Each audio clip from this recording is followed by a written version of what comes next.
हिते असां वटि कुझु सूफ़, कुझु नारंगियूं आहिनि ऐं मूंखे ॼाणणो आहे त इन जे विच में रेशो छा आहे? रेशो मतिलबु निस्बत। हाणे रेशो मूंखे ॾिसणी आहे सूफ़नि जेके असां वटि सूफ़ आहिनि, जंहिंखे एप्पल्स चइजे थो अंग्रेज़ी में, उन्हनि जी निस्बत कहिड़ी आहे ऑरेंजिस, ऑरेंजिस मतिलबु नारंगियुनि सां।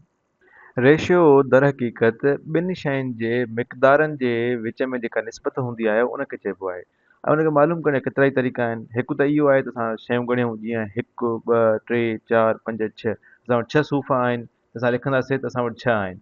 हाणे ॾिसंदासीं त असां 6 जी निस्बत छा आहे नारंगियुनि सां, माना 6 सूफ़नि जी घणी आहे। हाणे नारंगी त ॻणे ॾिसूं त असां नारंगी घणियूं आहिनि, 1 2 3 4 5 6 7 8 9। असां वटि 9 नारंगियूं आहिनि। असां चई सघूं था त असांजी सूफ़नि जी जेका नारंगियुनि सां निस्बत आहे उहा 6 खां 9 ताईं आहे। त 6 निस्बत 9 असां हिन खे कीअं लिखी सघूं था? 6 निस्बत जी निशानी ऐं उन खां पोइ असां लिखी सघूं था त 9, मतिलबु असांखे 6 सूफ़नि ते 9 नारंगियूं आहिनि। हाणे हिन मिलियल तस्वीर में त असां वटि सूफ़नि खां नारंगियुनि जी जेका रेशियो आहे उहा त 6 खां 9 आहे। पर असां हिन रेशियो खे घटाए बि सघूं था, त जेका निस्बत असां ठाहे सघूं था उहा इन अंग खे वंड करे बि ठाहे सघूं था। जीअं हाणे 3 जे खोड़े में 6 बि अचे थो ऐं 3 जे खोड़े में 9 बि अचे थो। त असां अगरि 6 खे 3 सां वंड कयूं ऐं 9 खे बि 3 सां वंड कयूं, त पहिरियां 6 खे कयूं था त असां वटि 2 ईंदो जवाबु, ऐं उनखां पोइ 9 खे कयूं था त असां वटि छा जवाबु ईंदो? 3। त मतिलबु असां ईअं बि लिखी सघूं था त असां वटि हर 2 सूफ़नि ते 3 नारंगियूं आहिनि। त कीअं लिखंदासीं? 2 ऐं उनखां पोइ निस्बत जी निशानी ऐं उनखां पोइ असां लिखंदासीं 3। त इहा ज़ाहिर थिए थो त हर 2 सूफ़नि ते असां वटि 3 आहिनि। हाणे हिनखे ॾिसूं था, असां 3 टोला था ठाहियूं इन तस्वीर में अलॻि अलॻि। 3 टोला मतिलबु 3 मजमूआ ठाहियूं था अलॻि अलॻि, ऐं उन में ॾिसूं था त छा ईअं आहे? हाणे हिकिड़ो टोलो असां इहो ठाहियोसीं ऐं उनखां पोइ हिकिड़ो हे ठाहियोसीं विचों, ऐं उनखां पोइ हे आख़िरी 3 हिकु जहिड़ा असां मजमूआ ऐं टोला ठाहे छॾियासीं, ग्रुप्स ठाहे छॾियासीं। हाणे ॾिसूं त हर 2 सूफ़नि ते छा 3 नारंगियूं आहिनि? जी बिल्कुलु, असां वटि हर 2 सूफ़नि ते 3 नारंगियूं आहिनि ऐं हर अलॻि अलॻि टोले में ईअं ई साॻियो हिसाब बीठल आहे।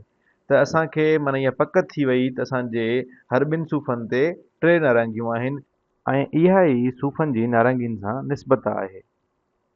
इहो साॻियो ई सुवालु असां ईअं बि करे सघूं पिया, मसलन त असांखे पुछियलु हुयो सूफ़नि जी निस्बत नारंगियुनि सां छा आहे, पर कोई पुछे अगरि असांखे त नारंगियुनि जी सूफ़नि सां निस्बत मतिलबु ratio of oranges to apples छा आहे, त पोइ छा सुवालु थींदो? जीअं हाणे हिकिड़ो सुवालु मां लिखां थो त ratio of oranges to apples छा थींदो? मथे असां वटि सुवालु हुयो त सूफ़नि जी नारंगियुनि सां निस्बत छा आहे, जेका हुई 6 सूफ़नि ते 9 नारंगियूं या 2 सूफ़नि ते 3 नारंगियूं। पर हाणे सुवालु आहे त नारंगियुनि जी सूफ़नि सां निस्बत छा आहे, त इहे साॻा ई अंग उबता थी वेंदा। त हाणे असां वटि छा थींदो? हर 9 नारंगियुनि ते असां वटि थी वेंदा 6 सूफ़। त लिखंदासीं कीअं? 9 निस्बत जी निशानी ऐं 6। ऐं या इनखे असां 3 सां वंड करे ईअं बि लिखी सघूं था त असां वटि हर 3 नारंगियुनि ते असां वटि छा थींदा? 3 निस्बत जी निशानी ऐं 2 सूफ़ थींदा। त इहो ईअं बि लिखी सघिजे थो। हाणे मथे अचूं ॾिसूं त सूफ़नि जी नारंगियुनि सां निस्बत छा हुई? हर 6 ते 9 या हर 2 सूफ़नि ते 3 नारंगियूं, ऐं नारंगियुनि जी सूफ़नि सां निस्बत छा हुई? हर 9 नारंगियुनि ते 6 सूफ़ या हर 3 नारंगियुनि ते असां वटि 2 सूफ़ थींदा। त इहा ई इन्हनि जे विच में निस्बत आहे।